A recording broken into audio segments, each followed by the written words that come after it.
What's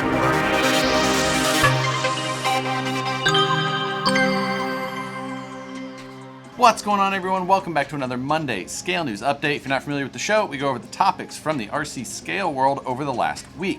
This week we had a bunch of topics, so let's jump into them. For those of you who are big hardbody fans, J-Scale released a Suzuki Samurai version for you guys to start playing around with. Looks like good detail, it's multi-piece, so there will be some assembly and a lot of finishing and things like that. I've never dealt with one of these style hard bodies before, but for those of you guys who are looking for more options, I'll link to the information that I have in the description below. For anyone who's ever looked at waterproofing their own electronics, Holmes Hobbies is now selling small volumes of conformal coating. Rather than having to buy a much larger bottle, you can buy a nice small quantity from him at a pretty reasonable price. Conformal coating you brush on, let dry, and it gives you a waterproof coating on your electronic components. For a link to that product, check the description below as well. Last week, Proline released another option for the TRX4 in the 12.8-inch wheelbase. This week they released the Ford Raptor body. Now this is a Ford Raptor truck, but it's got a camper shell or a topper or a work cap, whatever name you want to call it,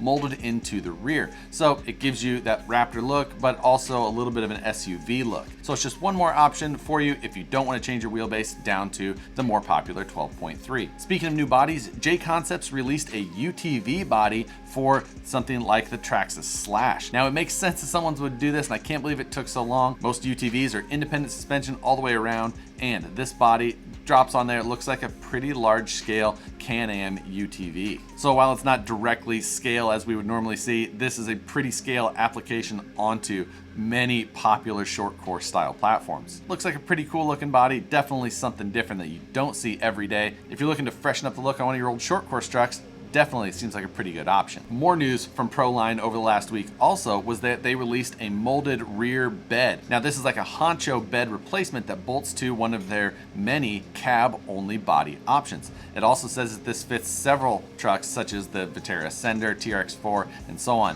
Didn't see exactly how this mounts to the truck part yet. I get how it mounts to the body, but have not seen how the mounting options are made so that it can work with a variety of those bodies as of yet. It's a nice option if you just want something a little bit different than what you see most commonly. RC4WD released a new 2-post automatic lift this last week.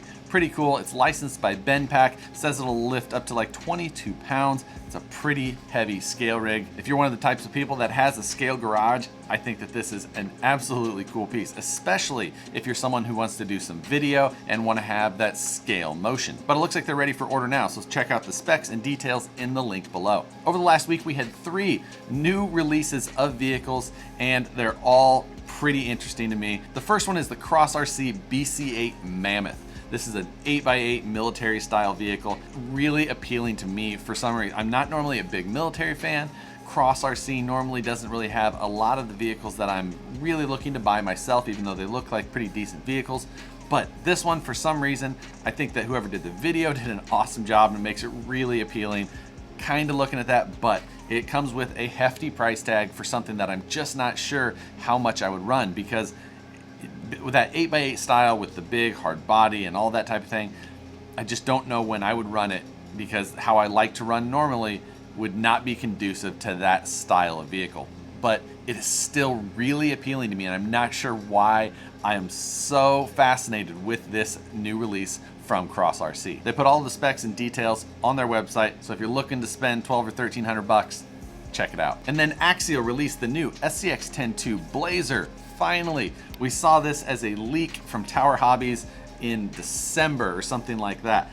So we finally saw that it's a reality. It came in the cool blue. It's a topless version, has a half-depth interior, full width bumpers, front and rear, new sliders. It comes with the method wheels that were on the honcho, but they've got a cool gray center with a chrome beadlock ring, and it's got the Falcon tires on it. This is another kind of full width option from Axial that gives you, that full tire tuck into the vehicle. This isn't something that they always have. The SCX-10-2 Jeep Cherokee had that as well.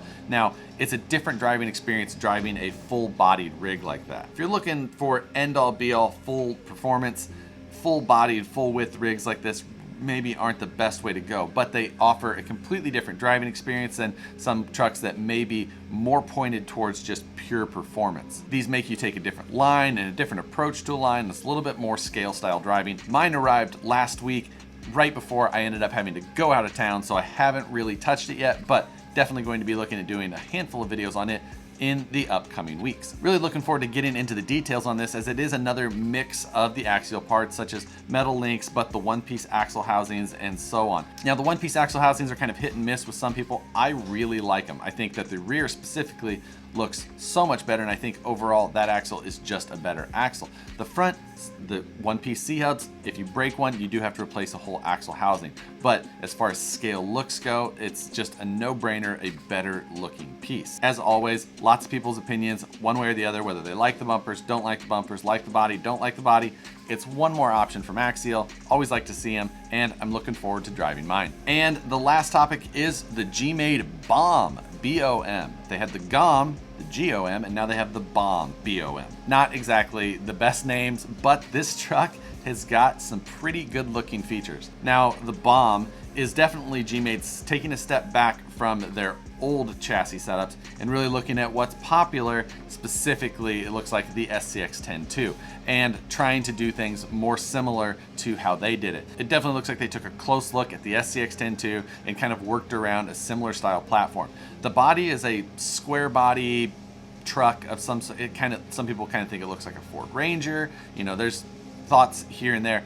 I think it looks pretty good. It's got a very intricate rear bed truggy style system. It does still have full length frame rails all the way to the back. And then in the rear, it has an inboard cantilever rear suspension.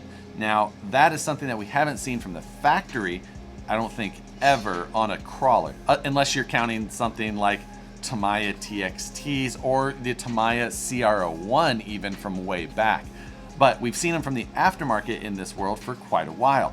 Looks like they adopted that look to try and keep that rear truggy cage, you know, more exposed and more options available. Overall, this truck looks pretty interesting. I'm definitely going to try and pick one up. It does appear that Gmade is continuing to look and try and improve their lineup to make their options more realistic to the market. This one overall looks good. I had high hopes for the GOM. I just didn't like how it was designed. But with the ladder frame design of the BOM, I think that it's going to be much simpler to construct and have a lot fewer of those little design issues that I didn't like from the GOM. Hopefully it's another solid option in the market, because the more the merrier. The more options we have, the more things that we'll be able to tell that we either like or dislike, and have a better choice of narrowing down the option that's going to work best for us. Now, between the Cross RC BC8, the Axial SCX-10 Blazer, and the Gmade BOM, we definitely had some big releases over this last week. I've already got the Blazer, the BOM is on my shopping list, and I'm still going to have to hold my breath and decide if I'm going to look at that BC8. Let me know in the comments below if you're going to be shopping for any of those 3 new options as well. And with that, guys, thanks for watching. I hope you all have an awesome week. Like the video if you enjoyed it, subscribe if you're not already, and I'll see you next Monday for another Scale News update.